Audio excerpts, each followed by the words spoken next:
বুফেটার মধ্যে কী কী আইটেম ছিল সেটা তো তোমাদের দেখাবোই, তার আগে মা বাবার জন্য আমি আর দিদি মিলে একটা কেক নিয়ে এসেছিলাম, সেটা আগে কাটিয়ে নেবো।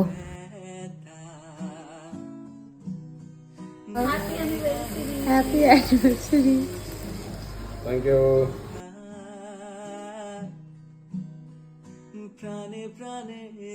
এই তো আমাদের সেলিব্রেশনও হয়ে গেল, তার সাথে দেখো কত সুন্দর সুন্দর ফিশ ছিল। এই ফিশগুলোর নাম যদিও আমি জানি না, কারণ ফিশের ব্যাপারে আমার খুব একটা নলেজ নেই, কিন্তু দেখতে খুবই সুন্দর লাগছিল।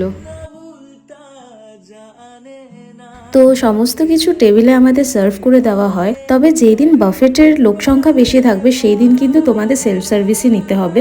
তো ফার্স্টে আমাদের দিয়ে দিল কোল্ড ড্রিঙ্কস। আচ্ছা, এটা কিন্তু মকটেল অফ দ্য ডে, এটা পার ডে চেঞ্জ হয়। তারপরে সার্ভ করা হলো লাংফাং স্যুপ, এটাও কিন্তু soup of the day. Soup আর কোল্ড ড্রিঙ্কস কিন্তু ওয়ান টাইমই তোমরা পাবে। স্যুপটা নো ডাউট খুবই ভালো ছিল খেতে।